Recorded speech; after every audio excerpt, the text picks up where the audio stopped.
Hey everybody, this is my 55-gallon angelfish tank, and we're not looking at it for any reason in particular. It's just a pretty tank. I've added a bunch of plants to it recently. I tucked a bunch of Java fern in there, and that is sort of along the lines of the topic that I wish to discuss today. Just did a water change in another one of my planted tanks, and I checked the nitrate level just for the heck of it. I knew it was going to be high, but I wanted to see how high it actually was, and it was pretty high. It was a lot higher than I was expecting to see it. So I got to thinking about a question I get asked frequently, and that is about nitrates in planted tanks. And I always get asked, well, you got all those plants in there, how come you have so much nitrates? Why don't the plants eat up the nitrates? I thought that's what putting plants in a tank is supposed to do, right?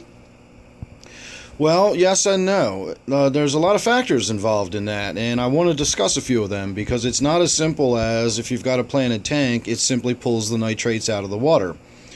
First of all, you have to think about the ratio between how much plants you have and how much nitrates you're being produced. It's not magic. If you have a ton of bioload in a tank, like I have in this one, for example, and then you don't have very many plants, well, those plants aren't going to take up those nitrates. In this case, I have a lot of plants in this tank, but they're slow-growing plants. The Anubias doesn't grow very fast. The Java fern doesn't grow very fast, so they're not pulling up a lot of nutrients. Remember, if something's not growing fast, it doesn't need a lot of food. So the more rapidly you see plants growing, then the more nutrients they're going to pull out of your water. That just sort of makes sense. My water sprite over here is a good example. But plants need more than just food. Plants need light, and they need CO2. So if you've got a ton of food available for them in the tank, they need to be able to process that food. And the way they process that food is by using energy they get from the light. So if you've got a moderately or even a dimly lit tank, if your tank just comes with a stock hood that's got a little fluorescent tube in it, I don't care what kind of plants you have in there, you're not going to be powering through nutrients. There's just not enough light putting enough energy in the tank for the plants to consume that much food.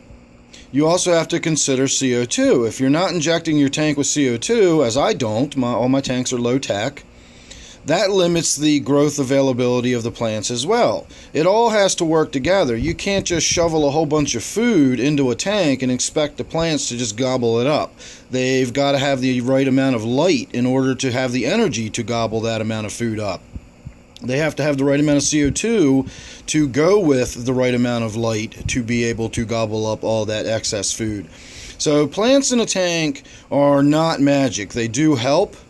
They will help pull ammonia out of the water. The plants will actually convert the nitrate back to ammonia anyway, and then it does what it wants with the ammonia.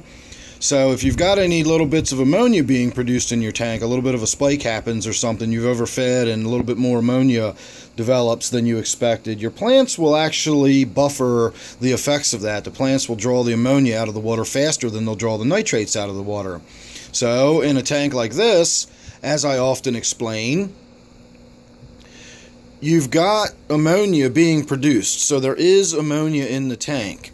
It has to be in the water. If it's coming from the gills of the fish, and then it's being taken care of by, let's say, the plants in this case, it has to move from the gills of the fish to the plant. It has to be in the tank until it's dealt with. So in this case, the ammonia might get taken out of the tank very quickly, but not all of it. And as it gets broken down by the filter, I'm still getting my nitrates developing and building up, but the plants aren't that concerned with drawing the nitrates out of the water because there's lots of ammonia available and lots of nitrates available. They will draw the ammonia first, they'll draw out the nitrites second, and they will draw out the nitrates last of all because they're basically going to convert everything back to ammonia anyway.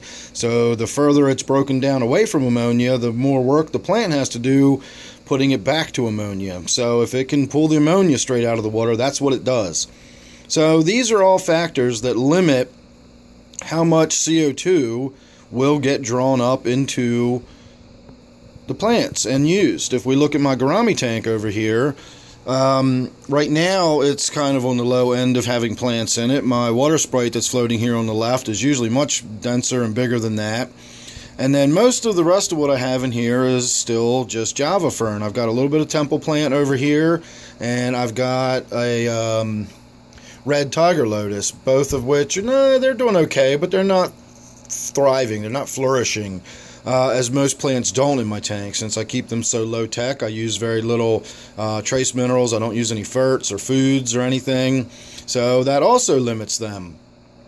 The nitrates and the other simple organics that are readily available, you can think of them as macronutrients in the tank.